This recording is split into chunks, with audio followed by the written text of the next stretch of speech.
एक बार एक व्यक्ति संत जी के पास गया और उनसे कहा कि संत जी, मेरा एक बेटा है।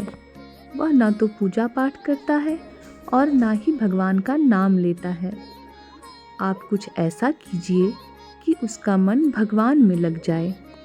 संत जी कहते हैं, ठीक है बेटा, एक दिन तू उसे मेरे पास लेकर आ जा। अगले दिन वो व्यक्ति अपने बेटे को लेकर संत जी के पास गया। अब संत जी उसके बेटे से कहते हैं, बेटा बोल राधे राधे। बेटा कहता है, मैं क्यों कहूँ? संत जी कहते हैं, बेटा बोल राधे राधे। वह इसी तरह से मना करता रहा और अंत तक उसने यही कहा, मैं क्यों कहूँ राधे राधे।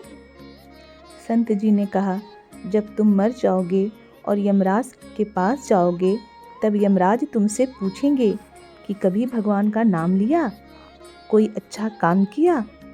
तब तुम कह देना कि मैंने जीवन में एक बार श्री राधा रानी के नाम को बोला है, बस एक बार। इतना बताकर वह चले गए। समय व्यतीत हुआ और एक दिन वो मर गया। यमराज के पास पहुंचा। यमराज ने पूछा, कभी कोई अच्छा काम किया है? उसने कहा, हाँ महाराज, मैंने जीवन में एक बार श्री राधा रानी के नाम को बोला है। आप उसकी महिमा बताइए। यमराज सोचने लगा कि एक बार नाम की महिमा क्या होगी, इसका तो मुझे भी नहीं पता। यम बोले, चलो इंद्र के पास, वो ही बताएंगे।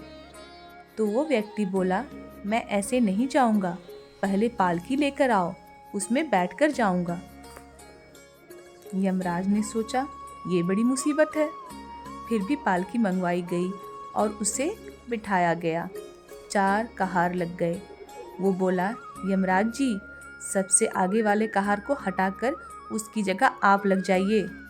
यमराज जी ने ऐसा ही किया। फिर सब मिलकर इंद्र के पास पहुँचे और बोले, एक बार श्री राधा रानी के नाम लेने की क्या महिमा है? इंद्र बोले, महिमा तो बहुत है, पर क्या है ये मुझे मालूम नहीं।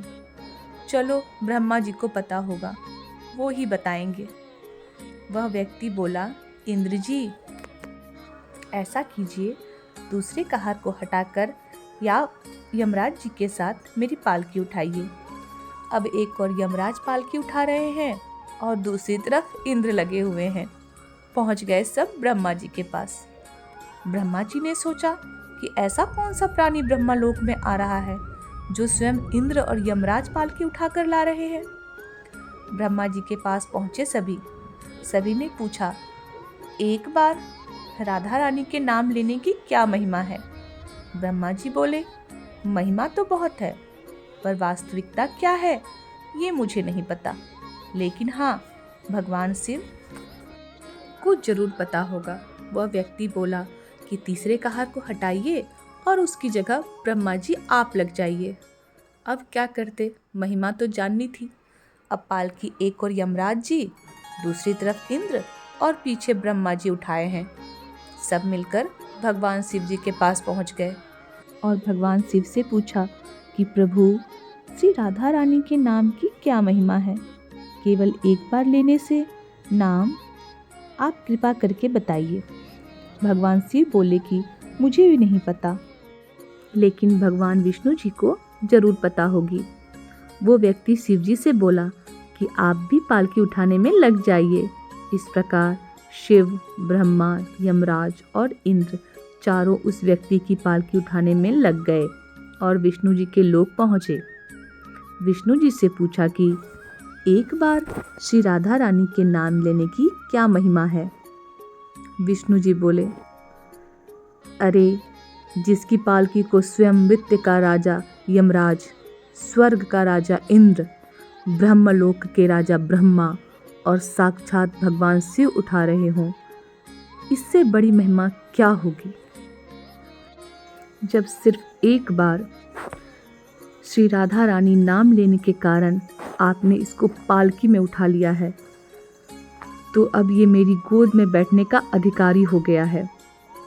भगवान श्री कृष्ण ने स्वयं कहा है कि जो केवल रा बोलते हैं तो मैं सब काम छोड़कर खड़ा हो जाता हूँ, और जैसे ही कोई धा शब्द का उच्चारण करता है तो मैं उसकी ओर दौड़ लगाकर उसे अपनी गोद में भर लेता हूँ।